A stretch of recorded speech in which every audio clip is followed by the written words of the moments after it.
Sir इनके हाथ पे भी बिल्कुल वैसे ही रैशेस। पता नहीं मुझे क्या हो गया सर। तुम्हें नहीं मालूम क्या हो गया? ये भोले बनने का नाटक मत करो। तुम सबने मिलकर मारा विशाल को। सबने कुछ नहीं किया सर। अगर तुम लोगों ने कुछ नहीं किया तो तुम्हारे हाथों पे रैशेस कैसे? तो विशाल के शरीर पर नहीं किया सर, आप लोगों ने कुछ नहीं किया सर। सब बहुत खुजली हो रही है सर। सर ये सब लोग तो वैसी मुसीबत के मारे हैं। ये लोग खून नहीं कर सकते।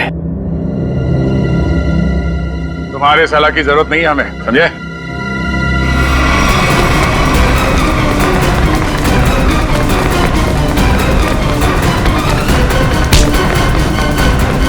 छोड़ो मुझे, छोड़ो।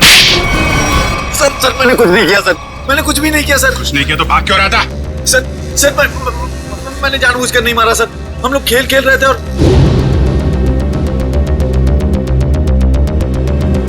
गला दबा के मारने वाला था तू? नहीं सर, मैंने उसे जानबूझकर नहीं मारा सर। क्या ये? सर मेरे हाथों में एक अजीब सी खुजली हो रही है। सर नाटक कर रही है। नहीं सर, नाटक नहीं कर रहा। अब देखिए सर, मुझे जलन हो रही है सर। हाँ ठीक है ठीक है। सर चल इधर, सर चल इधर चल। सर आप देखिए तो सही। सर मुझे हॉस्पिटल ले चलिए सर। बहुत खुजली हो रही है मेरे हाथों में। एक अजीब सी जलन हो रही है सर। सर मुझे हॉस्पिटल ले चलिए। ये आदमी गला दबाने के मारने की कोशिश कर रहा था। ये नहीं अभिजीत, विशाल की मौत गला दबाने की वजह से नहीं हुई है। लगता है किसी ने इसे जहर दिया है। इसके शरीर पे रैशेस हैं और इन लोगों के हाथों पे भी रैशेस हैं। रैशेस? हाँ, रैशेस तो इसके हाथ में भी है। मतलब इन चारों ने मिलकर मारा है? मैंने कुछ नहीं किया। प्लीज सर हमें हॉस्पिटल ले चलिए सर। बहुत जलन हो रही है सर, बहुत खुजली भी हो रही है। सर ये चारों के चारों सब नाटक कर रहे हैं बचने के लिए। नहीं सर, हमने कुछ भी नहीं किया सर। तुम सबका इलाज होगा। चलो चलो ऐसे बाहर। चलो, हाथ मत लगाओ शरीर से। चलो चलो चलो अंदर आओ। संभाल के। डॉक्टर के पास ले जाइए सर। ये सब कहीं हमें ना हो जाए। खुजली हो रही है सर। देखो तुम लोग अपने हाथों को शरीर से टच मत करो। सर बचा ली सर, हम मरना नहीं चाहते। अपने मरने की फिक्र हो रही है। दूसरों को मारते वक्त एक बार भी नहीं सोचा तुमने? अभिजीत क्या है, कौन है ये लोग? सर इन लोगों ने एक आदमी का खून किया हुआ है। क्या? ये इनके हाथों पे देखिए सर, ये रैशेस।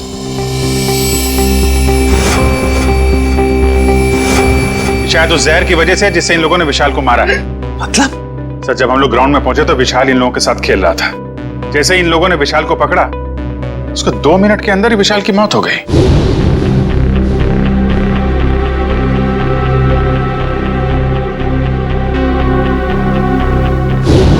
वैभव, तारिका देखो जरा, इन लोगों के शरीर पे और भी कहीं रैशेस हैं क्या?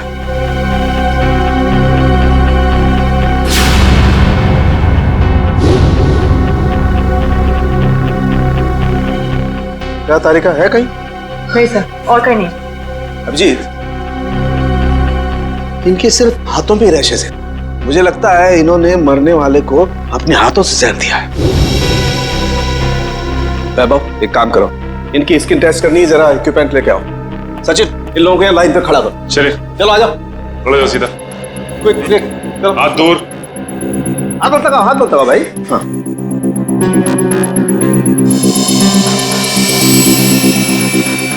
एक मिनट।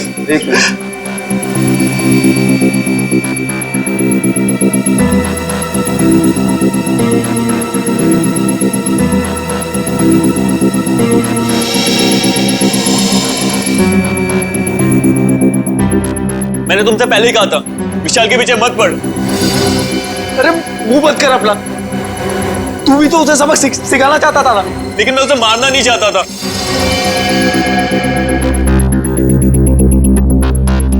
आइए, बॉडी को इस तरफ लाइए। यहाँ रखिए प्लीज।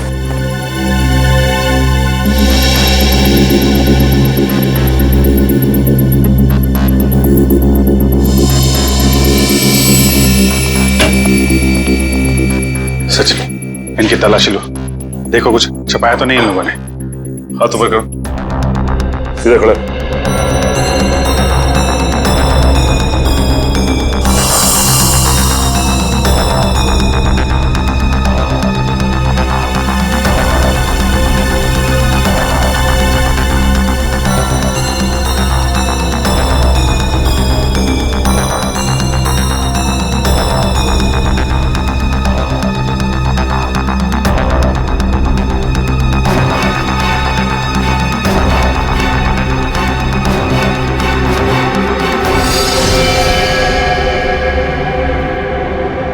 ये देखिए सर।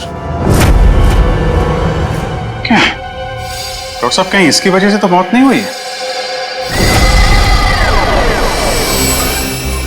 अभिजीत, ये क्या तुम्हारे हाथों पे?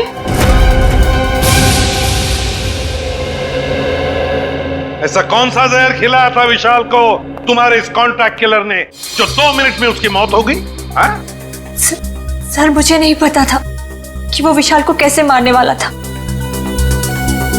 वैसे कितने लोगों को सुपारी दी थी तुमने विशाल को मारने के लिए? सर, सिर्फ एक ही था। तो स्कूल में 4 लोग कहां से आ गए? मैम, मुझे नहीं पता। मुझे सच में नहीं पता है कि उस खूनी ने विशाल को मारने के लिए कितने लोगों को भेजा था। बकवास बंद करो। क्यों मारना चाहती थी तुम विशाल को? सर, हम दोनों मिलकर कपड़े का बिजनेस कर रहे थे और वो मुझे धोखा दे रहा था। सारे पैसे लेकर भाग जाना चाहता था और ऐन मौके पर मुझे ये पता चल गया, इसलिए मैंने ये सोचा। तुमने सोचा कि क्यों ना विशाल को मार दिया जाए? हाँ? इतनी सस्ती लगती है तुम्हें लोगों की जिंदगी? मुझे समझ में नहीं आ रहा था कि मैं क्या करूं, इसलिए मैं आप लोगों के पास भागकर चली आई। सुन लिया, हमारी मदद मांगने आई थी। विशाल को मारने के बाद सहानुभूति चाहिए थी तुम्हें, हैं? उल्लू समझ के रखा है हमें। उन्हीं का आता पता मालूम है? नहीं सर। तो फिर सुपारी के पैसे कैसे दिए तुमने से?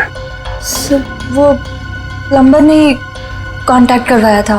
सर, प्लम्बर ने कॉन्ट्रैक्ट किलर का नंबर दिया? कौन है ये प्लम्बर? हाँ? कौन है? सर, वो प्लम्बर मेरे घर पे नल ठीक करने के लिए आया था। उसी ने कहा था कि अगर कोई उल्टा सीधा काम कराना हो तो मैडम मेरे पास एक आदमी है, आप बताना मुझे। प्लम्बर ने कहा? कहाँ मिलेगा ये प्लम्बर? हाँ?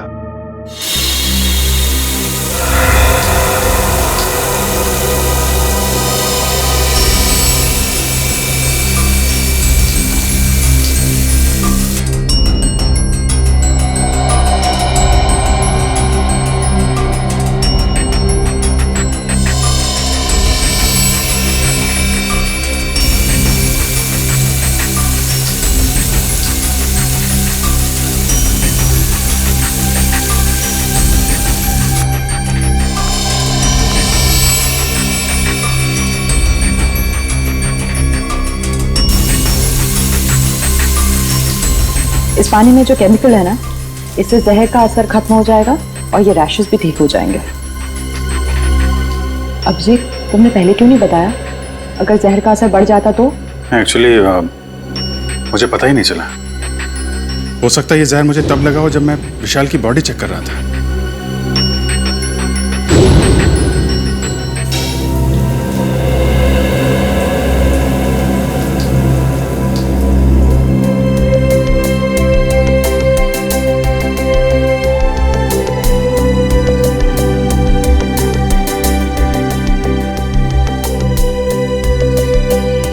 थैंक यू तारिका जी। अब तकलीफ थोड़ी कम हो गई है। भाई साहब, तकलीफ और बढ़ गई है।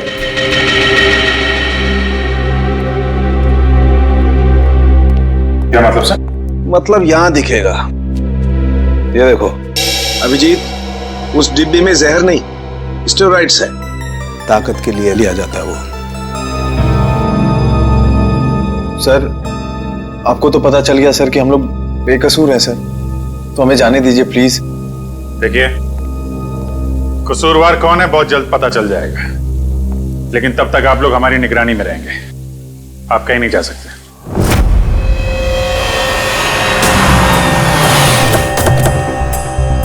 यही जगह बताया था ना?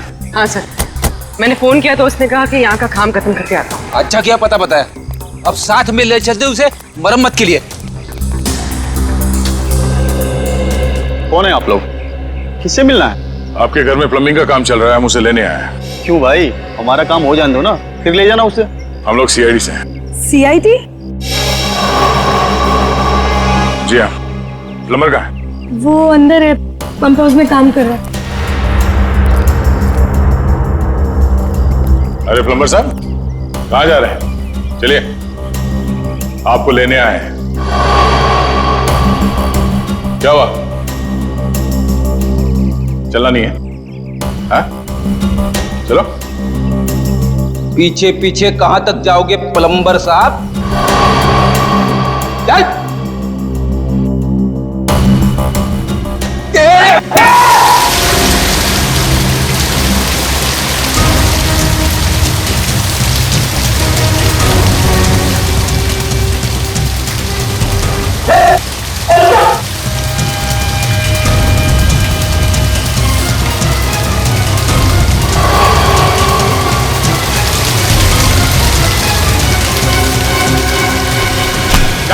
छोड़ दो मुझे। जाने दो ना। अरे ऐसे कैसे छोड़ दे? इतना सारा पानी बर्बाद कर दिया तुमने। पानी की कीमत जानते हो तुम? 2 दिन से मेरे घर में पानी नहीं आया। रेडी, वॉचमैन को बोल के पानी बंद करवाओ। ये तो बात ही उल्टी हो गई भैया। खिलाड़ियों के हाथों से विशाल के शरीर में जहर नहीं गया है, बल्कि विशाल से खिलाड़ियों के हाथों में जहर गया। कमाल है। लेकिन विशाल के पास से कोई जहर था नहीं, हमने अच्छे तरीके से चेक किया था। और पोस्टमार्टम से पता चला है कि इसने कोई जहरीली चीज भी नहीं खाई थी। यहाँ इधर पैर पे बिल्कुल भी रैशेस नहीं है। और चेहरे पर भी नहीं। और तो और सर, इसके पूरे शरीर पर किसी भी और तरीके के घाव या चोट के निशान भी नहीं है। राइट। और इसकी हड्डियां भी बिल्कुल सही सलामत है। मगर हम तो सोच रहे थे कि विशाल की मौत खिलाड़ियों के हाथों से पिटने से हुई। इसका मतलब खिलाड़ियों का कोई हाथ नहीं विशाल की मौत। नहीं सचिन, बिल्कुल हाथ नहीं। मुझे लगता हुआ ये होगा कि जैसे ही खिलाड़ियों ने इस विशाल को छुआ, उनके हाथों पे जहर आ गया। अब मगर जहर हाथ पे आया कहां से? सर, जहर कहीं टी शर्ट के अंदर तो नहीं? तो उसके शरीर पे वहीं पे रैशेस है जहां पे टी शर्ट होती है। राइट। इसका मतलब इस टी शर्ट को चेक करना चाहिए। नहीं, मुझे यहीं बैठना है। बैठ कुर्सी पे, बैठ। नहीं साहब, मैं ठीक हूँ, मुझे यहीं रहने दीजिए। सर ने बोला ना कुर्सी पे बैठ। समझ नहीं आ रहा तेरे? चल धुलाई रूम में चल। वहाँ नहीं साहब, मुझे यहाँ बैठना है, मुझे यहाँ बैठना। जल्दी से बता, खूनी को कैसे जानते हो? जेल से। जेल से? हाँ साहब, एक बार मैं एक घर में चोरी करते वक्त पकड़ा गया और जेल चला गया। वहां मुझे जगीरा मिला था, तब से मैं जानता हूँ उसे साहब। कहाँ रहता है ये जगीरा? साहब पता नहीं साहब। चुप! पता नहीं? मिलते कैसे हो फिर उसे? साहब बाहर आने के बाद मैं एक बार भी उससे नहीं मिला, सिर्फ फोन पर बात होती है। फोन पर? क्या नंबर है उसका? नंबर इसमें है साहब। देखो क्या नंबर है, जल्दी से फोन लगा के देखो कहां पर है ये।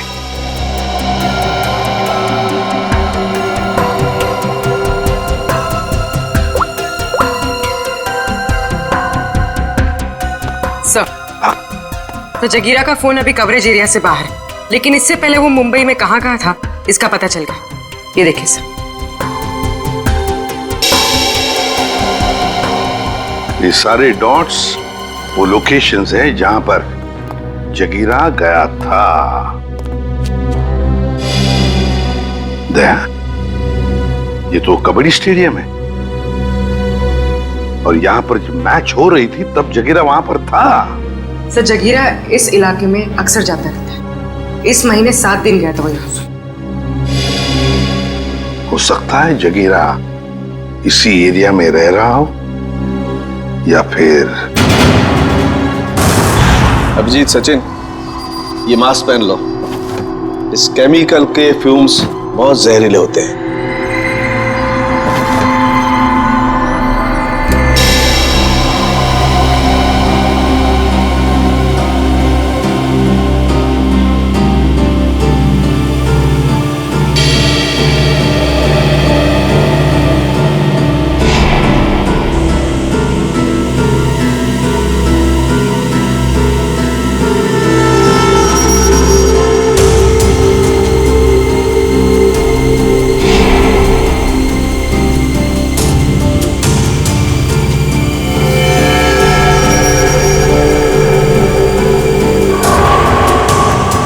ये देखो अभिजीत, टी शर्ट पर ये दाग दिखाई दे रहे तुम्हें?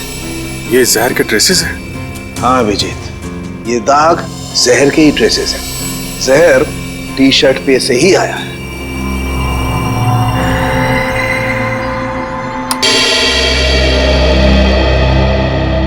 अभिजीत, इस टी शर्ट पर जहर पहले से लगा हुआ था।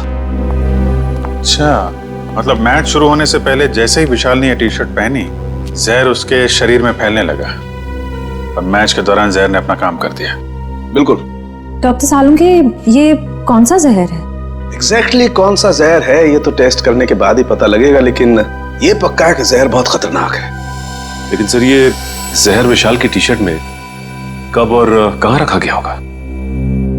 इसका पता तो अब स्पोर्ट्स क्लब जाके ही लगेगा।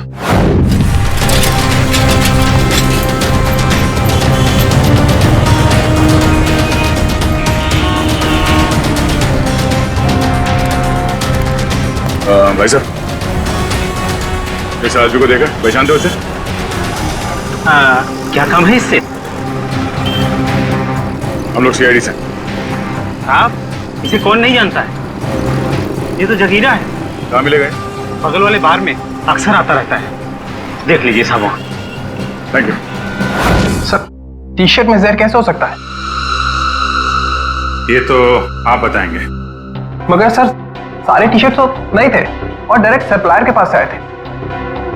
फिर तो पक्का टी शर्ट में जहर यहाँ लगाया गया है, लॉकर रूम में, विशाल के टी शर्ट पहनने से पहले।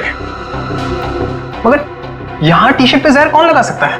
वही कर सकता है जिसने लॉकर में टी शर्ट रखी। सर, सारे टी शर्ट मैंने ही रखे थे सर, लेकिन मैंने किसी भी टी शर्ट में जहर नहीं मिलाया सर, कसम से। तो फिर कोई बाहर वाला? नहीं मैम, मेंबर्स और खिलाड़ियों के अलावा लॉकर रूम में आने की इजाजत किसी को भी नहीं है सर। सालुंखे साहब के मुताबिक जहर का असर 2 मिनट में हुआ। विशाल ने टी शर्ट पहनी, बाहर गया, खेलना शुरू किया, उसके बाद उसकी मौत हुई। इन सब में तो 10 से 20 मिनट लगे होंगे। हाँ सर, इतना समय तो लगा ही होगा। वही तो, सालुंखे साहब ने कैसे 2 मिनट का टाइम बता दिया? मुझे तो लगता है कि सालुंखे साहब ने गड़बड़ कर दी। सालुंखे साहब ने गड़बड़ कर दी, यही कहना चाहते हो ना तुम अभिजीत? नहीं, ये मतलब नहीं था। मेरा मतलब ये था सर कि विशाल के टी शर्ट पहनने के बाद उसकी मौत में करीब 10 से 20 मिनट लगे होंगे। हाँ होगा, जरूर होगा, क्योंकि टी शर्ट के जहर को विशाल के पसीने से मिलने में 15-20 मिनट का वक्त लगा।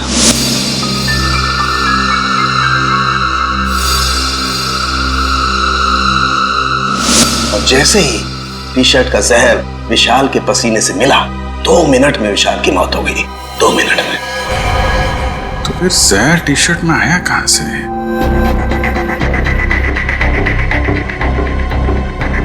विशाल का लॉकर चेक करना हमने। विशाल के लॉकर की चाबी लेके आ। नहीं, तुमने। तुम ये रुको, आप जाइए। शॉट।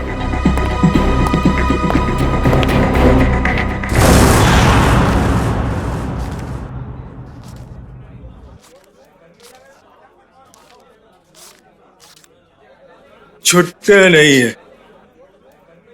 सॉरी भाई, टिप कल ले लेना। देना लेना कुछ नहीं, हमेशा ऐसे रुका के रखता है खाली फोकट में।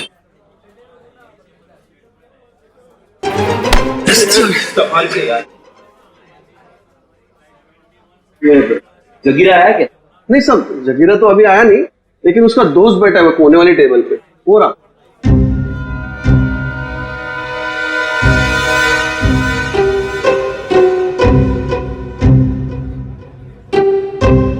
अरे यहाँ तो कोई भी नहीं है सर। ओ भाई साहब, कहाँ है?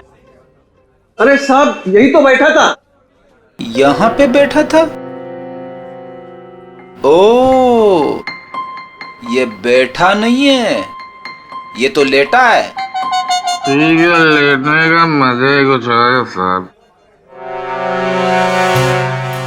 सही कहा तुमने, पीने के बाद लेटने का मजा ही कुछ और है। सर, आप भी?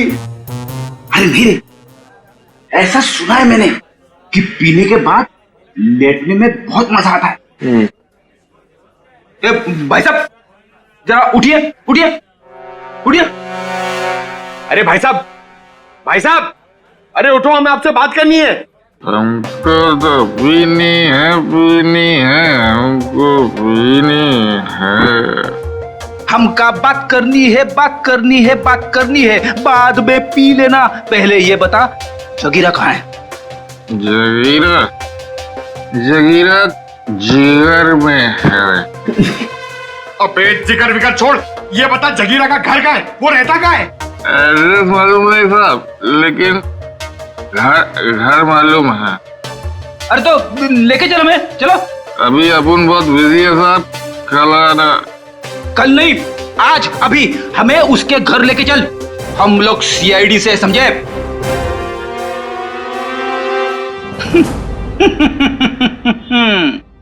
पंकज देगा, सीआईडी का नाम सुनते ही डर गया।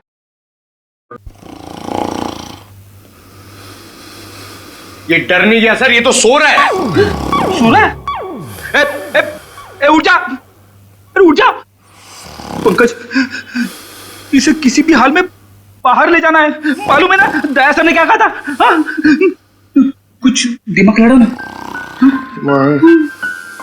सर आइडिया, आप उसको वहां से खींचो, मैं यहां से धक्का मारता हूं। हाँ, एक मिनट, खींचो।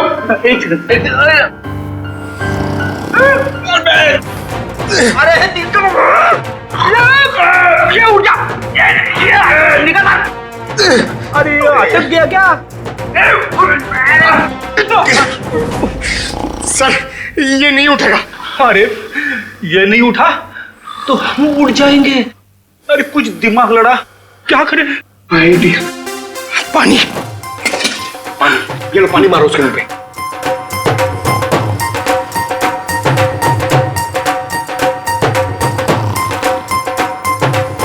अरे सर पानी पिलाओ मत उसको, मारो, चम्मच से पानी क्या पिला रहे हो, उसके मुंह पे मारो। तेरे अरे उठ जाओ, उठ जा, उठ जा। सर ये लंबा निकल गया। लंबा गया तो हम गए समझो। एक मिनट, एक काम करते हैं, इसको बाहर निकल पहले। शाबाश, चलो आजा सर, चल। उठ, तेरा वेट बढ़ गया, समझे? बढ़िया, इसे क्या कुछ बताया इसने? अरे कहां से बोलेगा सर, ये तो उठ ही नहीं रहा है। सर वेटर ने बोला एक बार दारू पी के अगर सो गया तो 3 दिन तक नहीं उठता है। अब क्या करें सर?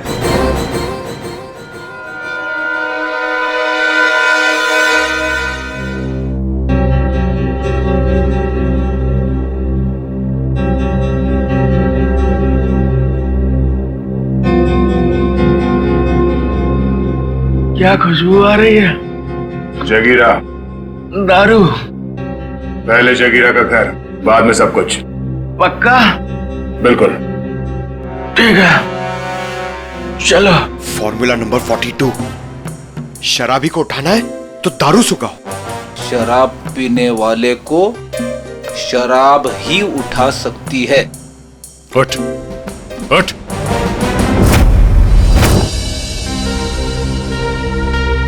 ओ भाई, बताएगा जगीरा का घर कहाँ है या ऐसे घुमाता रहेगा तू? क्या साहब, अभी भाई बोला है तो भाई के ऊपर भरोसा भी रखने का ना साहब। अरे भरोसा किया है तभी तो तुम्हारे पीछे आ रहे। हाँ तो साहब मैं भी आपको किधर घुमा रहा हूँ? वो देखो, वो दूसरा दरवाजा जो है ना, वो जगीरा के महल का है। ये महल है? अब साहब क्या फर्क पड़ता है, महल हो या झोपड़ा, काम तो रहने के ही होता है ना। तशरीफ ले जाओ साहब। तुम यहीं रुको।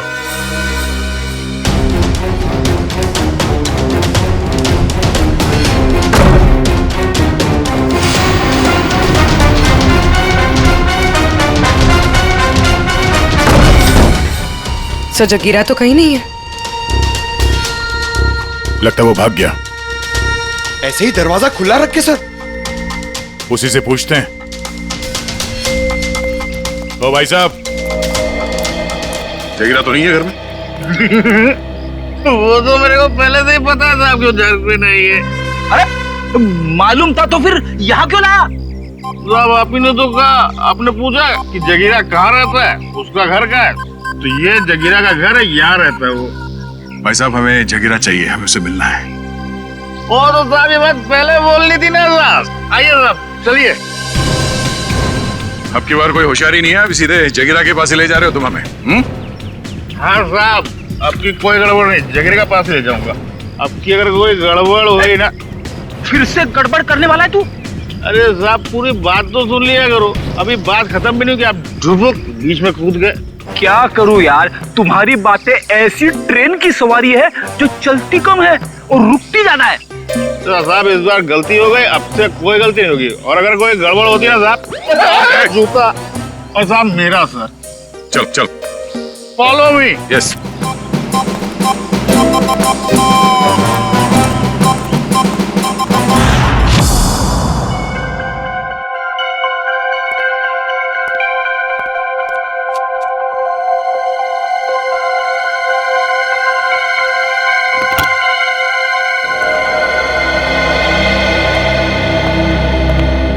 रिसेप्शन से चाबी लाने में इतना टाइम लगता है? सॉरी सर, वो चाबी अपनी जगह पे नहीं थी तो इसलिए टाइम लग गया। ठीक है, लॉकर खोलिए।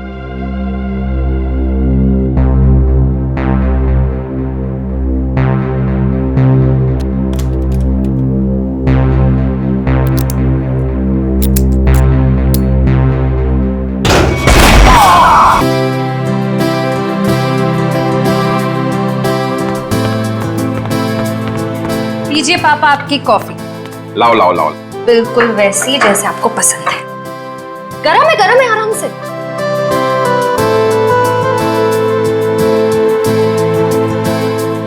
वाओ, मेरी बेटी जैसी कॉफी इस दुनिया में कोई नहीं बना सकता। वो तो है, लेकिन एक जमाने में मैं भी बहुत टेस्टी कॉफी बनाया करती थी। तुम हो ही इतनी टेस्टी। मेरा मतलब है तुम आज भी उतनी टेस्टी कॉफी बनाती हो। आप भी ना बेटी के सामने कुछ भी बोल रहे हो।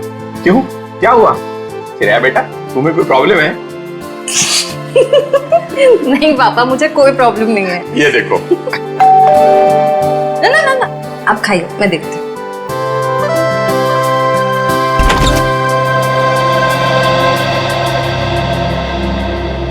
सिद्धार्थ, क्या हुआ, चौक गई मुझे देखकर? सिद्धार्थ बेटा आओ, अंदर आओ। बैठो, मैं तुम्हारे लिए अरे कॉफी। नहीं श्रेया, मैं थोड़ा जल्दी में हूँ, मैं ये एंगेजमेंट कार्ड दिखाने आया था।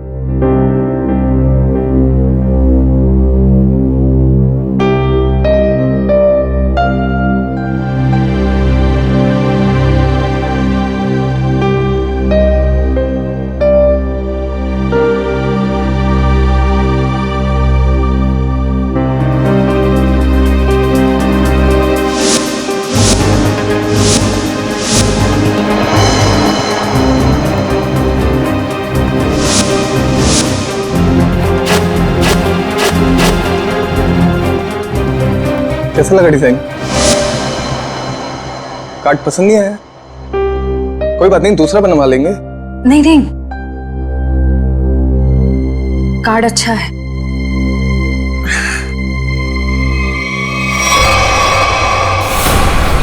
चल चल चल चल चल चल चल चल, हम लोग इस बंगले छुप जाते हैं। अरे जैसा भी नहीं यहाँ पर।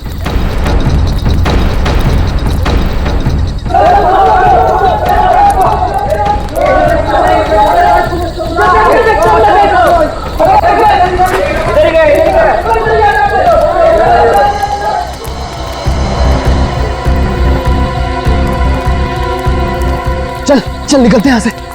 अरे रुक रुक रुक, हम लोग सारा सोना यहीं पे गाड़ देते हैं जमीन में। अबे तेरा दिमाग खराब हो गया है? मोहल्ले के लोगों ने हमारा चेहरा देख लिया है और अगर कल हम यहाँ दोबारा आए तो यहाँ पकड़े जाएंगे, खतरे में पड़ जाएंगे। हम लोग सोना लेकर बाहर नहीं जा सकते हैं, सारे लोग घूम रहे हैं। और तू खतरों से कब से डरने लगा? अरे खतरों से नहीं, तेरी बेवकूफियों से डर रहा हूँ। देखना एक दिन तेरी सारी बेवकूफियां हमें ले डूबेंगी, समझा? तू बेवकूफ किसे बोला? हाँ, सारा प्लान मैंने बनाया है। सारा प्लान तूने बनाया, इसका मतलब ये नहीं कि जेल भेजने का प्लान भी तू बनाएगा, समझो? जरूरी नहीं है मैं तेरा सारा बात मानूं, समझा? सोना यहीं गाड़ेंगे, यहीं। अच्छा, गाड़ के दिखा। अच्छा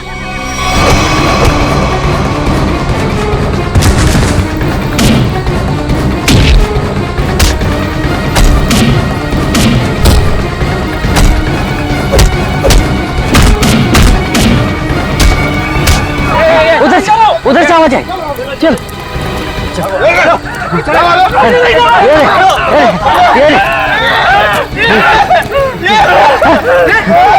अरे ये तो कंकाल है।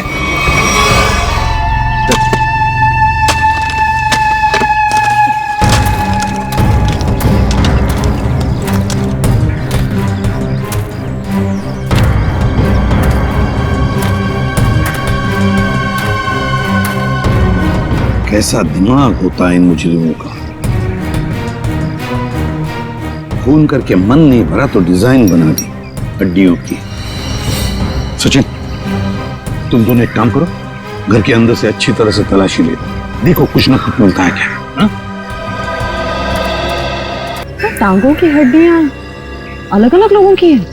हाँ तारिका, अलग अलग इंसानों की है। बस मुझे लगता है कम से कम 2 लोगों का तो खून हुआ है यहाँ पर। सर। हाँ विक्रम। सर ये बाकी की हड्डियां मिल गई है, इन्हें यहाँ पे दफना के रखा गया था। एक एक हड्डी संभाल के उठाओ, हैं? एक एक हड्डी। तू जरा देखो, घर के अंदर कहीं खून के निशान मिलते हैं क्या? सर।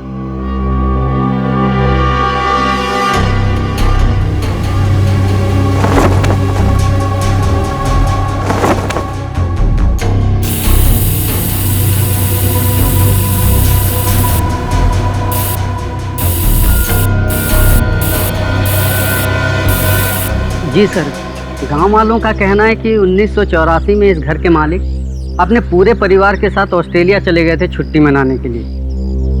कुछ दिनों बाद उनकी मौत की खबर आई वहां से। पूरी फैमिली समुंदर में डूब गई। अच्छा एक बात बताइए, ये इनकी मौत के बाद कोई घर का ख्याल व्याल रखने नहीं आया था? नहीं सर, दोस्तों और रिश्तेदारों को लगता था कि इस घर में कुछ आत्माएं हैं। आत्मा? अच्छा, आप लोगों ने यहाँ पे आत्मा देखी है क्या? जी सर, कुछ परछाइयां दिखती रहती हैं अक्सर। हाँ, और कुछ ऐसी भयानक सी आवाजें भी आती है सर। हाँ? कैसी कैसी भयानक सी आवाजें? सर, कभी किसी के चीखने की आवाज, कभी किसी के रोने की आवाज आती है।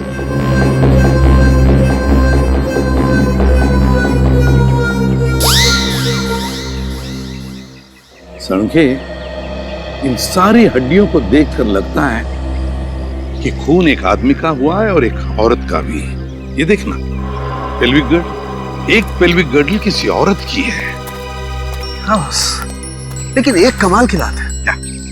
इन सारी हड्डियों में किसी की भी खोपड़ी की हड्डी नहीं मिली। हो सकता है खोपड़ियां किसी और जगह पे छुपा कर रखी हो या फेंक दी हो सकता है ना। मयूर, विक्रम, काम करो, बंगले के आसपास का एरिया अच्छी तरह से छानो और ढूंढो, देखो, कुछ न कुछ तो जरूर मिलेगा। एक एक कोना भी मत छोड़ो। जाओ। Yes sir. ये बंगला बंद ही रहता है? और आप लोग आसपास रहते हैं? जी सर। ये घर मिला था तुम लोगों को?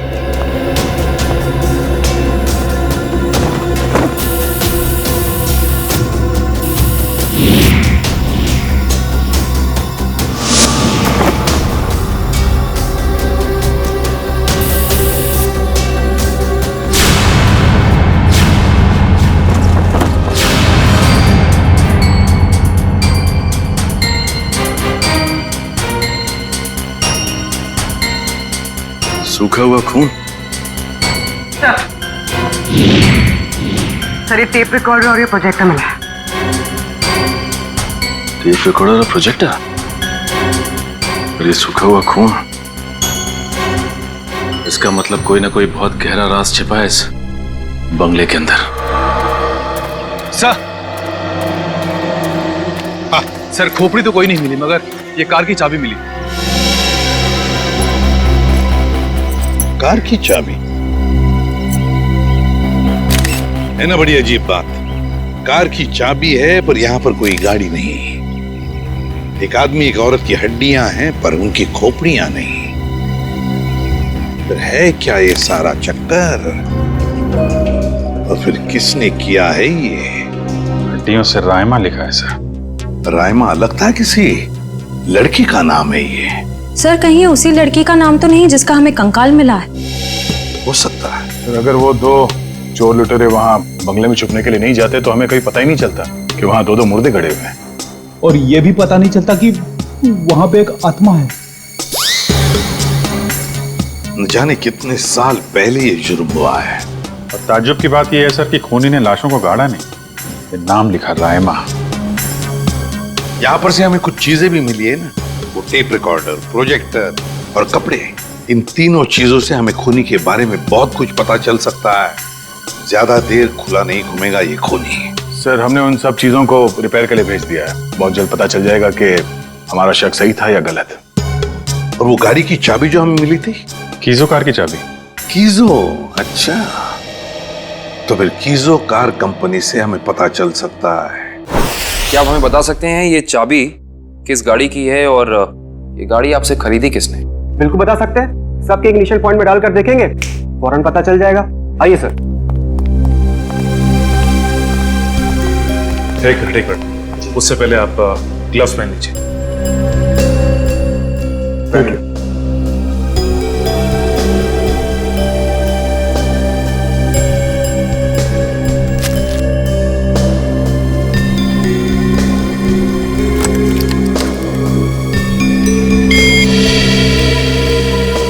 नहीं सर।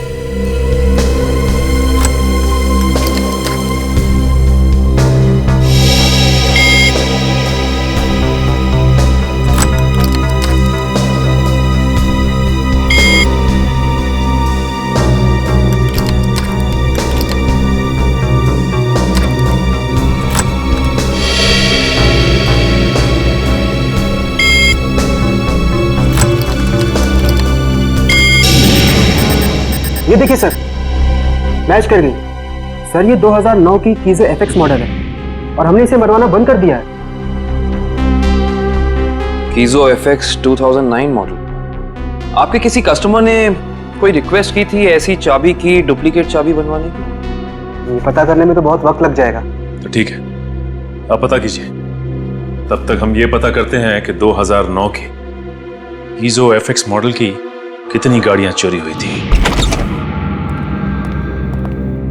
मिलिंद जी सर, कुछ हो रहा है कि नहीं? सर मैं कोशिश तो कर रहा हूं सर।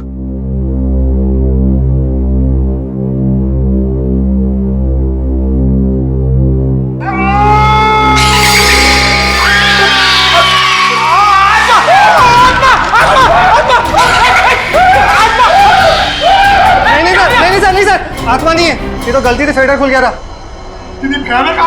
हाँ, ये वही रिकॉर्डर है जो आप लोग लेके आए थे, उसी में से आवाज आ रही थी। सर, ये आत्माओं ने शॉर्टकट मारना शुरू कर दिया है। ये अपनी आवाज यूज नहीं करती हैं, इस टेप रिकॉर्डर में आवाज डाल के यूज करती हैं। पंकज, ऐसा भी हो सकता है कि वहां पे कोई आत्मा हो ही ना, कोई इंसान ही ये सब खेल खेल रहा हो। मिलिंद जी। जी सर। आपको इस प्रोजेक्टर से क्या फुटेज मिला? हाँ सर, एक मिनट। हेलो रचना, तुम नीचे खड़ी हो? ओके, तुम वहीं रुको, मैं आता हूं। सर सॉरी सर, मुझे किसी काम की वजह से नीचे जाना पड़ रहा है। आप लोग ये रिमोट लीजिए ना, आप लोग फुटेज देखिए। पर सर जरा ध्यान से। ध्यान से क्यों? क्योंकि सर ये फुटेज कमजोर दिल वालों के लिए नहीं है।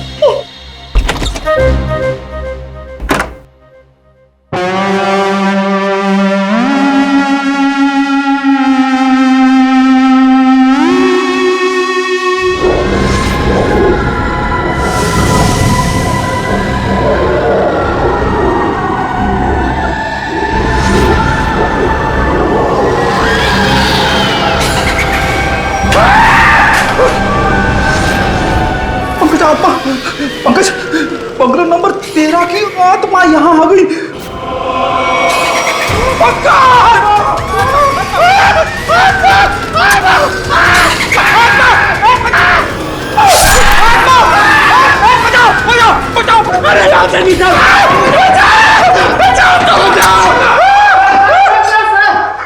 मैंने तो पहले कहा था सर, ये फुटेज कमजोर दिल वालों के लिए नहीं है।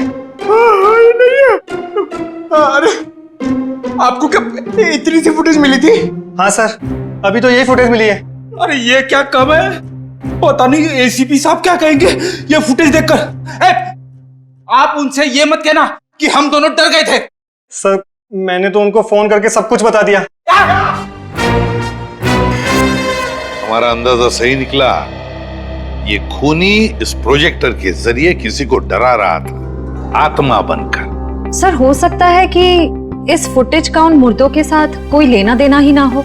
I mean, लोगों में ये अफवाह फैली है कि इस बंगले में आत्मा है, तो हो सकता है कि ये पूरी फुटेज किसी ने किसी के साथ मजाक करने के लिए बनाई हो। नहीं श्रेया नहीं, इन दोनों चीजों का जरूर एक दूसरे से कोई ना कोई संबंध है।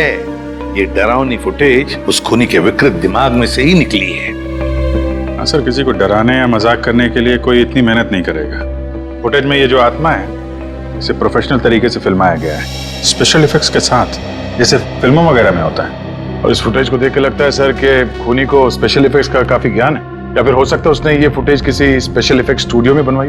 हाँ बिल्कुल सही, ऐसा ही हो सकता है। तो शहर में जितने भी स्पेशल इफेक्ट्स के स्टूडियोज हैं, सब में जाकर के पता लगाना पड़ेगा। आइए सर, ये बलविंदर है, वो गाड़ी की चाबी इन्हीं की थी। क्या बात है सर, मुझे यहाँ क्यों बुलाया गया है? हमें आपकी गाड़ी की चाबी मिली है। कहाँ से सर? उन्नति नगर, बंगला नंबर 13। ये एड्रेस कुछ जाना पहचाना लग रहा? नहीं सर। नहीं? रायमा नाम सुना है पहले कभी? बिल्कुल नहीं सर। मगर सर इसका मेरी गाड़ी से क्या लेना देना है? आपकी गाड़ी है कहाँ? सर वो तो कई सालों से गायब ही है। कब से? 5 जुलाई 2011। दरअसल मेरा टैक्सी का बिजनेस है। मेरी कंपनी का नाम है बलविंदर एंड कंपनी। मेरा ड्राइवर प्रीत उस दिन गाड़ी लेकर न जाने कहाँ गायब हो गया। तब से लेकर आज तक मेरी गाड़ी का कोई अता पता ही नहीं है सर। और उस ड्राइवर का? अस्पताल से फोन आया था कि उसे वहां भर्ती किया गया है। मैं उसे वहां देखने गया था। उसकी हालत बहुत खराब थी सर। आग लगने की वजह से उसका थोड़ा शरीर जल गया था। रहता कहाँ ये तुम्हारा ड्राइवर? सर आजकल वो मानसिक चिकित्सालय में है। सर वो बहुत गहरे सदमे में है। मानसिक चिकित्सालय? कौन से हॉस्पिटल में है वो? सर पूना से 50 किलोमीटर आगे एक स्टेट मेडिकल सेंटर है, वहीं पर है वो। State medical centre? हाँ तारिका जी, कुछ बात बनी? सर चेक कर रहे हैं ना, कुछ ना कुछ तो पता चल ही जाएगा। भाई साहब, मैं दिखाई नहीं दिया आपको? दिखाई? अरे सर आप तो सपने में भी दिखाई देते हैं। हाँ सर, आज सुबह ही सपना देख रहा था। जैसे ही मैं फॉरेंसिक लैब में आता हूँ, आप इस केस के बारे में कुछ ऐसी बातें बताते हैं कि शाम तक खूनी पकड़ा गया। विजीत, तुमने सपना देखा? जी सर। और सपने में मुझे देखा? जी सर। ना, तुमने सपने में तारिका जी को देखा होगा। जी सर। नहीं सॉरी सर, क्या कह रहे हैं सर आप भी? तो बताइए डॉक्टर साहब, इन कंकालों ने अपनी आप बीती बताई? हाँ, थोड़ी बहुत बातें पता चली है भैया। सबसे खास बात ये कि ये कंकाल मतलब खूनी ने इनकी खाल को एसिड से जला दिया है। माय गॉड, इतनी बेरहमी से मौत हुई इनकी। टेस्ट करने से पता चला कि ये खून नहीं है, लमाइन रेड नाम का केमिकल है, जिसका इस्तेमाल ज्यादातर फिल्म्स, टीवी सीरियल्स और नाटकों में किया जाता है नकली खून दिखाने के लिए। तो इसका मतलब किसी ने पूरी तैयारी कर रखी थी ये बंगला नंबर 13 में किसी को डराने की। पकड़ा जाएगा, वो खूनी भी और वो डराने वाला भी, अगर दोनों अलग अलग है तो। डॉक्टर साहब कितना टाइम लगेगा ये पता करने के लिए कि कंकाल कितना पुराना है? थोड़ा वक्त लगेगा दया, तुम तो जानते हो कार्बन डेटिंग में थोड़ा वक्त लगता है। गुड, अब गणित शुरू हो गई है। अब पता लग जाएगा दरअसल इन लोगों की मौत कब हुई थी। सर मुझे लगता है इन दोनों को एक साथ ही मारा होगा।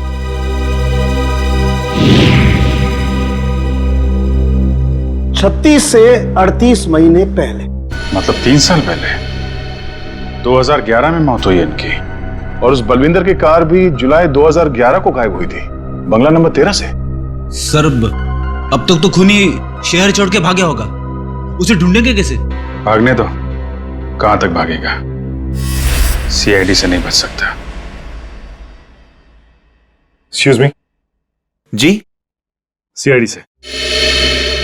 हेलो सर, मैं आप ही लोगों का इंतजार कर रहा था। अच्छा, जो फुटेज हमने भेजी थी उसके बारे में कुछ पता चला? हाँ सर, उसको चेक किया मैंने और उसके सारे स्पेशल इफेक्ट्स हमारे स्टूडियो में ही हुए थे, लगभग 3 साल पहले। गुड। उस फिल्म का नाम क्या था? सर फिल्म का नाम था आत्मा की चीख। हाँ, और सर वो फिल्म पूरी नहीं हो पाई थी। अधूरी फिल्म की फुटेज। सर वो फिल्म तो अधूरी थी ही, साथ में हमें हमारा पूरा पैसा भी नहीं मिला। कौन से बैनर की फिल्म थी ये? प्रोडक्शन हाउस का नाम क्या था? सर वो नए लोग थे और उस प्रोडक्शन हाउस का नाम था, एक मिनट, हाँ सर उसका नाम था मैजिक मीडिया वर्क्स।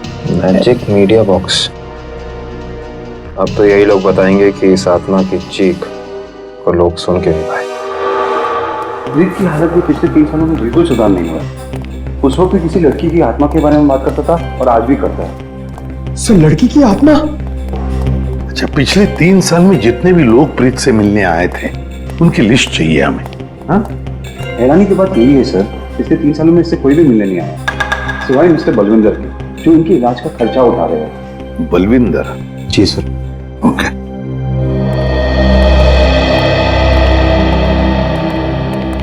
प्रीत, ये सीआईडी ऑफिसर्स है, ये तुमसे कुछ बात करना चाहते हैं। सीआईडी? ये सीआईडी क्या होता है? सीआईडी का मतलब है दोस्त। और प्रीत, दोस्त किसे कहते हैं? जो अपना सुख दुख दूसरे दोस्त के साथ बांटता है ना? और हम सब तुम्हारे दोस्त हैं, तो अब तुम हमसे तुम्हारे सुख दुख बांटोगे ना? ठीक है दोस्त। देखो प्रीत, अब मैं तुमसे कुछ कहूंगा, कुछ पूछूंगा, इन सब चीजों का बड़े शांत दिमाग से मुझे जवाब देना। याद करो, जुलाई महीना 2011, तुम उस रात बंगला नंबर 13 में गए थे 2 लोगों को लेकर। हाँ, 2011 बंगला नंबर 13। बंगला नंबर 13, क्या हुआ था वहां पर? तुम लोग मेरे दोस्त नहीं हो, तुम लोग मेरे दोस्त नहीं हो। राइमा ने भेजा है ना तुम लोग को मुझे मारने के लिए? राइमा ने भेजा है ना? नहीं, राइमा ने नहीं भेजा है। हम लोग दोस्त हैं तुम्हारे। हाँ पक्का? बिल्कुल पक्का, राइमा ने नहीं भेजा है हमें। अब बताओ क्या हुआ था उस रात उस बंगले में? बंगला नंबर 13। एक आदमी और औरत ने पैसे दिए थे मुझे उन्हें वहां ले जाने के लिए। ये क्या? राइमा चीख रही है, राइमा चीख रही है, मुझे मार देगी, मुझसे बदला लेना चाहती है। राइमा तुम्हारे पीछे है। ये बात करने की स्थिति में नहीं है अभी। आई एम सॉरी डॉक्टर साहब, 2 मिनट और। सॉरी, मैं आपके केस के लिए मैं अपने पेशेंट की जान खतरे में नहीं डाल सकता। Please cooperate. ठीक है। मुझे मार देगी, मुझसे बदला लेना चाहती है। अभिजीत, एक बात तो पक्की है कि उस रात प्रीत बंगला नंबर 13 में एक आदमी और एक औरत को लेकर गया था, और हमें जो कंकाल मिले हो शायद उसी आदमी और उस औरत के हो। हाँ सर, ये आत्मा वाला ड्रामा करके उनको डराया, मार डाला, फिर सर अलग कर दिया ताकि पहचान ना हो सके। सर, ये प्रीत बार बार राइमा आ रही है ऐसा क्यों बोल रहा है? कहीं राइमा जिंदा तो नहीं? इस बात का तो पता लगाना ही पड़ेगा कि प्रीत की बातों में कितनी सच्चाई है और कितना भ्रम। लेकिन एक बात तो पक्की है, इस राइमा का इस केस के साथ कोई ना कोई संबंध जरूर है। इस राइमा की कुंडली निकालो। राइमा,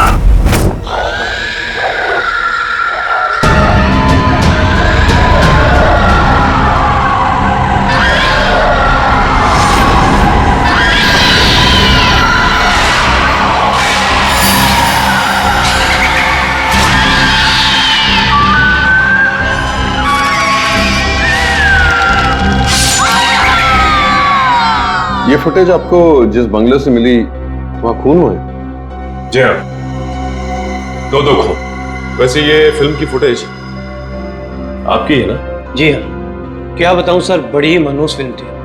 10 सीन ही शूट किए थे, फिर फिल्म बंद हो गई। और बंद होने के बाद इस फिल्म के सारे राइट्स मैजिक मीडिया बॉक्स के पास आ गए, if I am not wrong, है ना मिस्टर आलोक?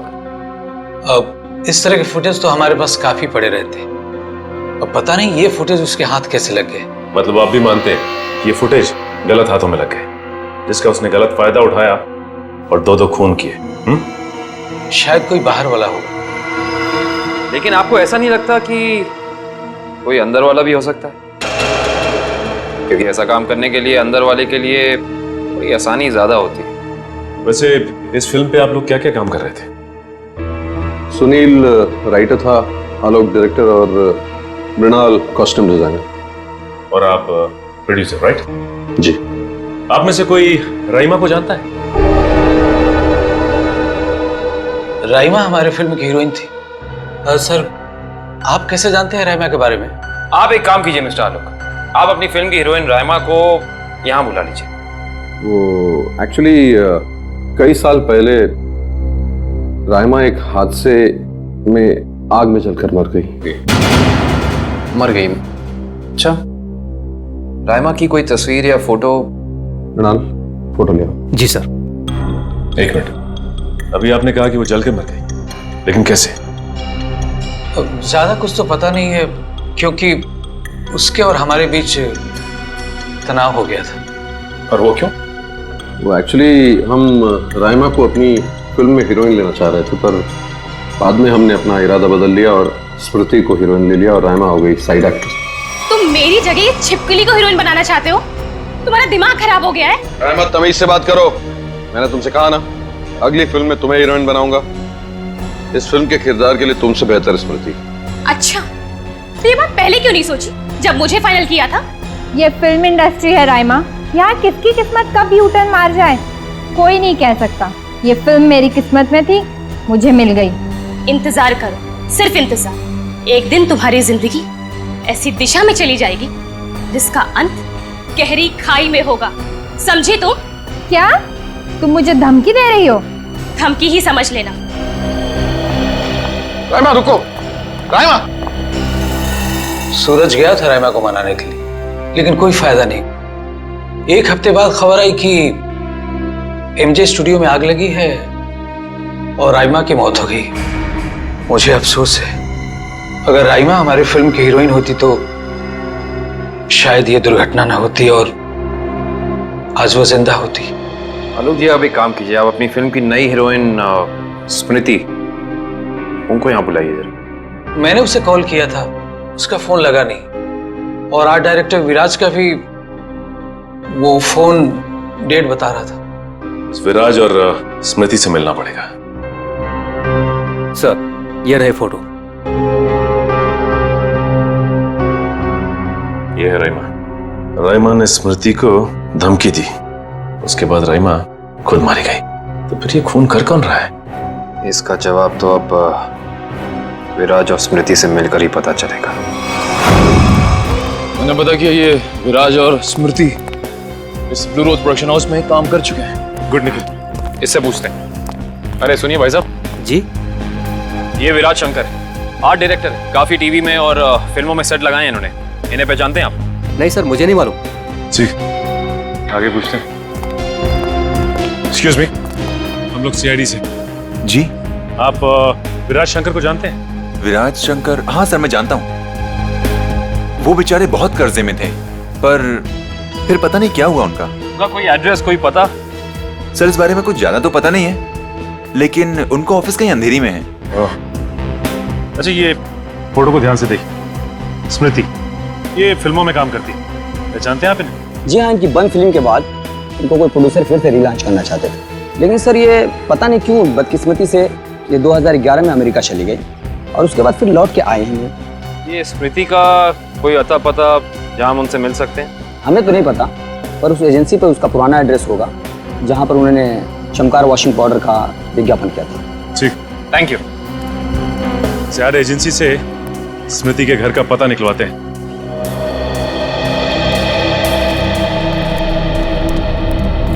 पुलिस की रिपोर्ट के हिसाब से राइमा इसी एमजे स्टूडियो में जलकर मरी है। पता नहीं काबिल, लेकिन ये बात इतनी सीधी है नहीं जितनी की लग रही है। जैसा कि फाइल में लिखा हुआ है कि स्टूडियो में आग लगी रात के 2 बजे। ये राइमा स्टूडियो में 2 बजे करने क्या आई होती, जबकि यहाँ शूटिंग भी नहीं चल रही थी। सही कह रहे हो सचिन, लेकिन एक बात है जो मेरे दिमाग से निकल नहीं रही है, वो ये कि यहाँ रात 2 बजे आग लगी तो सुबह 5 बजे तक किसी को पता क्यों नहीं चला? और रिपोर्ट के हिसाब से यहाँ आग 5 बजे लगी। जिन पुलिस वालों ने इस केस की तहकीकात की थी, उन्होंने जरूर कुछ गड़बड़ की है, तभी तो केस के 2 महीने के बाद उनका ट्रांसफर यानी कि तबादला हो गया था। हो सकता है निखिल, लेकिन उससे ज्यादा अहम बात यह है कि रिपोर्ट के हिसाब से यहाँ राइमा की एक हड्डी तक नहीं मिली। मतलब आग इतनी भयंकर थी, स्टूडियो को देख के ऐसा लगता नहीं कि आग इतनी भयानक होगी कि चलने वाले का नामो निशान राख हो जाएगा। उससे भी अहम बात यह है कि ये स्टूडियो इस्तेमाल में नहीं था, यहाँ पे कोई शूटिंग नहीं चल रही थी। फिर राइमा यहाँ पे आई क्यों? इसका पता तो तभी चलेगा जब हम इस स्टूडियो को अच्छी तरह से छान मारेंगे। देखते हैं क्या मिलता है।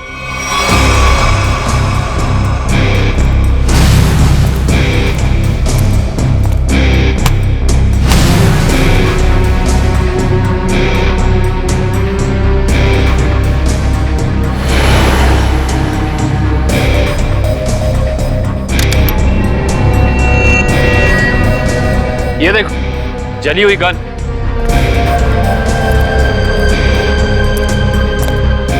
हाँ, ये तो पूरी पिघल चुकी है। पुलिस वालों ने लगता है अपना काम ठीक से किया नहीं, देखा नहीं इसे पहले। ये भी हो सकता है कि राइमा ये गन किसी को मारने के मकसद से लाई हो, या फिर हो सकता है कि कोई राइमा को मारने के लिए लाया हो। ये भी पॉसिबिलिटी है। जरूर कुछ है यहाँ, देखते हैं और क्या मिलता है।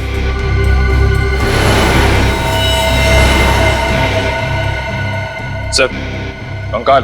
एक मिनट, देखिए जरा संभाल संभाल। करण, शीट ला। एक बार कंकाल, वो भी पूरी तरह से जला हुआ, और इसकी लंबाई 5 फीट 6 इंच। और राइमा की लंबाई 5 फुट 3 इंच। इससे साफ पता चलता है कि ये कंकाल राइमा का नहीं बल्कि किसी और का है। केस सुलझने की बजाय और उलझता चला जा रहा है।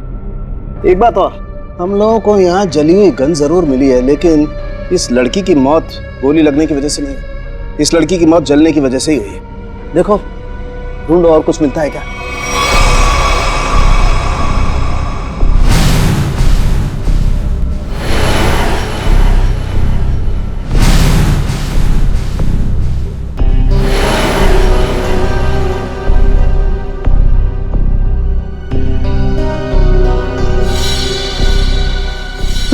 सर ये देखिए सर, बाल बाल।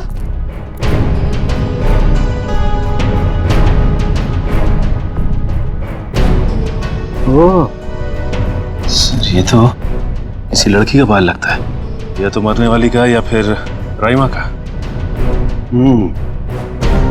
ये किसका बाल है, ये तो डीएनए के बाद ही पता चलेगा। सर ये अरुण है, विराज जी के वर्कशॉप के इंचार्ज।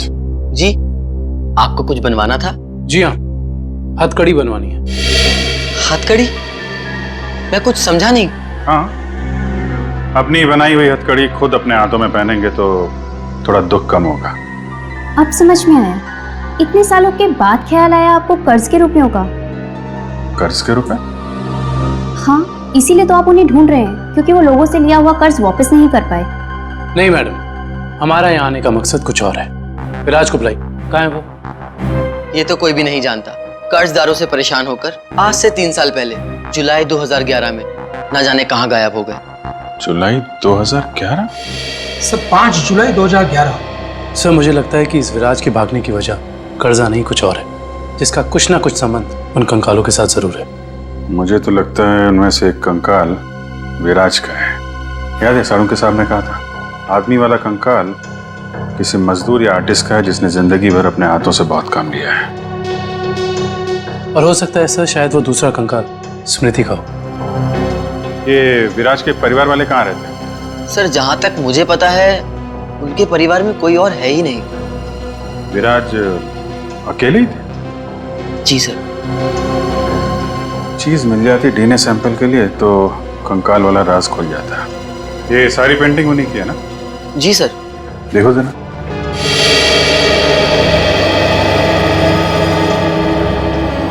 सर, थंबप्रिंट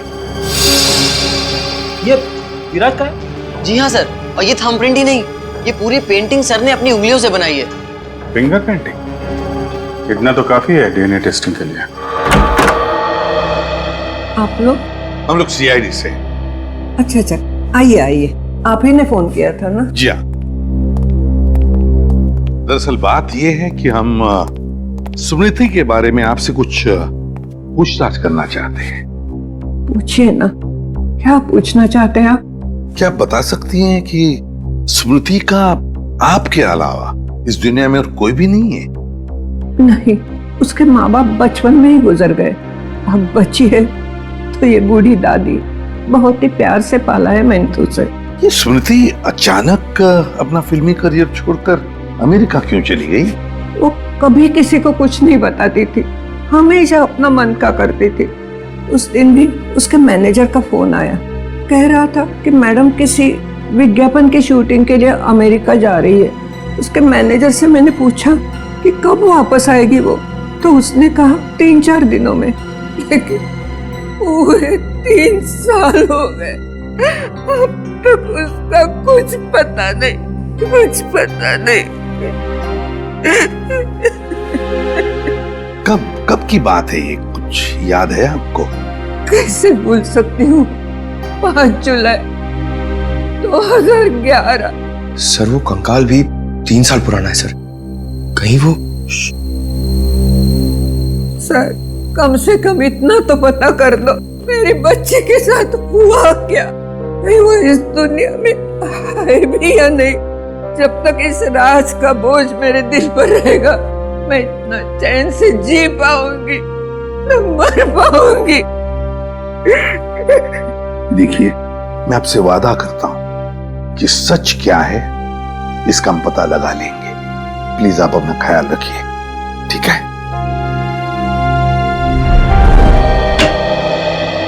हाँ डॉक्टर साहब, डीएनए की रिपोर्ट आ गई क्या? हाँ, पेंटिंग पर जो सूखा हुआ सलाइवा मिला था, वो सलाइवा ये बताता है कि वो आदमी वाला कंकाल विराज का ही है। और हमने स्मृति की दादी का भी डीएनए टेस्ट करवाया, जिससे पक्का हो गया कि बंगलो नंबर 13 में जो कंकाल मिला था वो स्मृति का है। और वो बाल इसी जली हुई लड़की के? नहीं, वो बाल ना तो इस जली हुई लड़की का है, ना ही स्मृति का है। सर कहीं ये बाल रायमा का तो नहीं है? सर इस केस की सुई घूम फिर के रायमा पर आकर अटक गई। पता लगाना पड़ेगा रायमा के साथ आखिर हुआ क्या था। जैसा कि आप देख रहे हैं, सीआईडी ने एक और खूनी को पकड़कर एक बार फिर साबित कर दिया है कि उनके नाक के नीचे से कोई भी मुजरिम बच के निकल नहीं सकता। इस बार पकड़ी गई है बंगलो नंबर 13 में हुए खून की हत्यारी रायमा। एक मिनट प्लीज। सर क्या ये बात सच है कि आप एक बाल के जरिए रायमा तक पहुंच गए? देखिए, इस वक्त हम आपके सवालों का जवाब नहीं दे सकते। जल्दी जब हम प्रेस कॉन्फ्रेंस लेंगे तब आपको सब बता देंगे। ओके, ठीक है? चलिए हटिए, अब जाने दीजिए। चलो हटिए। रायमा जी, आपने उन मासूम लोगों को क्यों मारा? क्या वजह थी इसके पीछे? रायमा जी, रायमा जी, प्लीज पीछे हटिए, प्लीज। रायमा जी,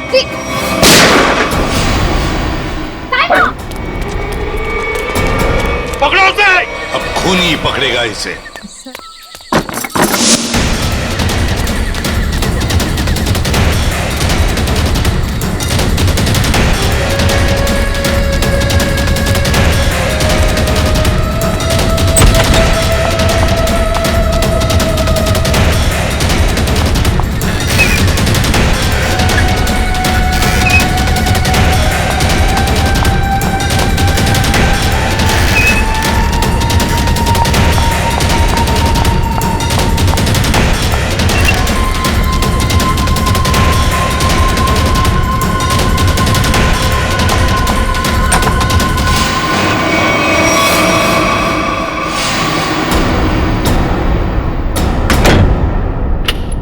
बस बहुत हो गया, अब कुछ नहीं हो सकता। बाहर आ जाओ। ये कहानी इसी घर से शुरू हुई थी और खत्म भी इसी घर में होगी, आज ही।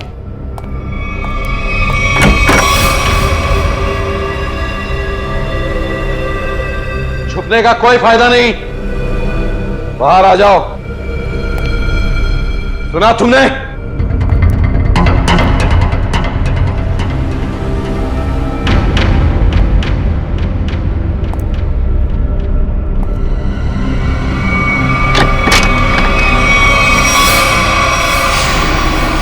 बहुत हो गया नकली रायमा बनने का नाटक। पर come on move.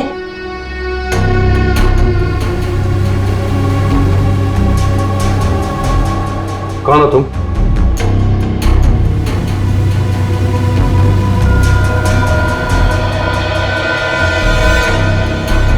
CID officer पूर्वी। सीआईडी?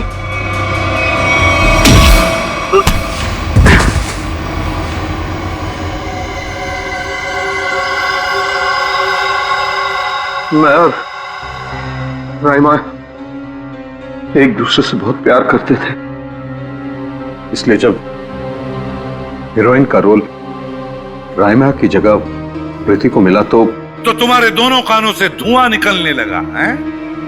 हाँ, हम स्मृति को सबक सिखाना चाहते थे, इसलिए हमने उसके अतीत के बारे में रिसर्च शुरू की। राइमा को पता चला कि एक्ट्रेस बनने से पहले स्मृति ड्रग्स के कारोबार से जुड़ी थी। इसलिए राइमा ने स्मृति को ब्लैकमेल करना शुरू कर दिया। क्यों? स्मृति को लगा कि उसका करियर खत्म होने वाला है, उसके रीलॉन्चिंग के सपने पर पानी फिर जाएगा, इसलिए उसने और उसके बॉयफ्रेंड विराज ने एक किलर को राइमा की सुपारी दी। यह तो अच्छा हुआ कि उस किलर की गोली से राइमा नहीं मरी, बल्कि वो अपराधी खुद उस आग में जलकर मर गई।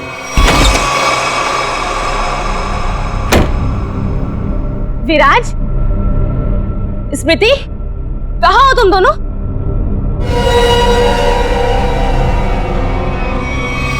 कौन हो तुम? जिया। जिया? कौन जिया? और ये दरवाजा क्यों बंद कर दिया? ताकि तुम्हें अकेले में तोहफा दे सकूं। हाँ? स्मृति और विराज को ब्लैकमेल करने का तोहफा। हाँ? और क्या कर रही हो तुम? सुना है आग से जलकर मरने में बहुत दर्द होता है। आग? छोड़ दो मुझे, प्लीज, गोली मत चलाना। मौत से बचकर कहाँ भाग रही हो? मौत से तो आज तक कोई नहीं बच पाया। छोड़ दो मुझे, प्लीज छोड़ दो मुझे, गोली मत चलाना, प्लीज छोड़ दो मुझे, छोड़ दो मुझे। कोई आखिरी ख्वाहिश? और रहीमा, उसका क्या हुआ? जिंदा लाश बन गई वो। तब मैंने ठान लिया, अब मेरी जिंदगी का सिर्फ एक ही मकसद होगा, स्मृति और विराज की बर्बादी। मैंने उन्हें यकीन दिला दिया कि राइमा जिंदा है, इसलिए वो लोग यहां आए, उस ड्राइवर को लेके जिसने एमजे स्टूडियो में आग लगाई थी। और फिर तुमने उन्हें डराना शुरू कर दिया, उनके दिमाग में यह भ्रम पैदा कर दिया कि यहां पर राइमा की आत्मा अभी भी है जो उनसे बदला लेना चाहती है। हाँ, और फिर उन्हें मार डाला और उनका सिर काट के अपने साथ ले गए, ताकि अगर कभी उनकी लाश मिलती भी है तो उन्हें कोई पहचान ना सके। बेवकूफ हो तुम, बेवकूफ। अगर कानून की मदद लेते तो उन दोनों को वैसे ही सजा होती, मगर नहीं, तुमने कानून को अपने हाथों में लिया, उन दोनों को बेरहमी से मार डाला। और राइमा, उसका क्या? कभी सोचा तुमने? उस बेचारी की जिंदगी का फैसला तो अब कानून करेगा, लेकिन तुम्हारा फैसला तो हो ही गया, समझ लो। तुम्हें तो फांसी होगी, फांसी। Good morning. Hi. Good morning. अरे ये क्या लेके आई हो? सर, ये आप सबके लिए मिठाई है और मेरी एंगेजमेंट के इनविटेशन कार्ड्स हैं।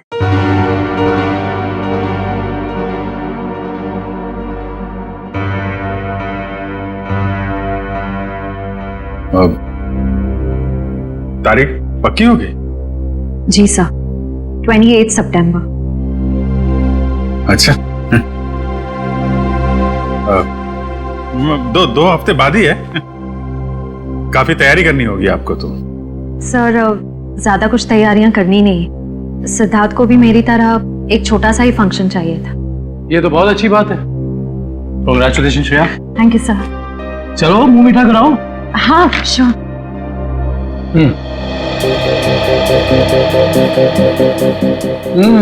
ये लड्डू तो बहुत अच्छे हैं।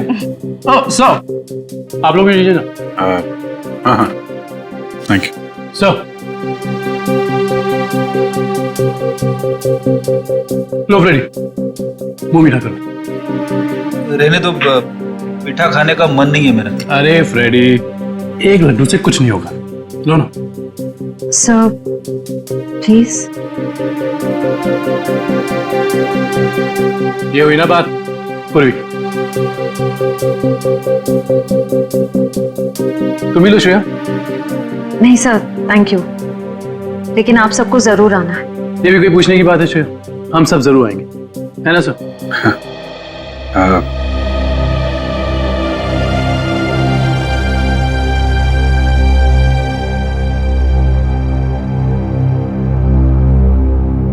सर, आप आएंगे ना?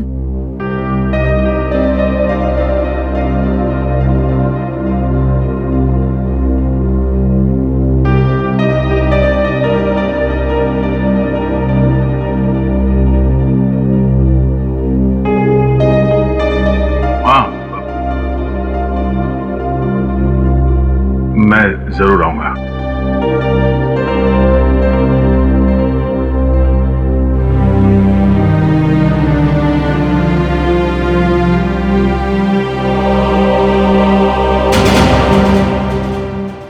इस तरह के और भी एपिसोड देखने के लिए हमारे चैनल को सब्सक्राइब करें और बेल आइकन दबाना ना भूलें।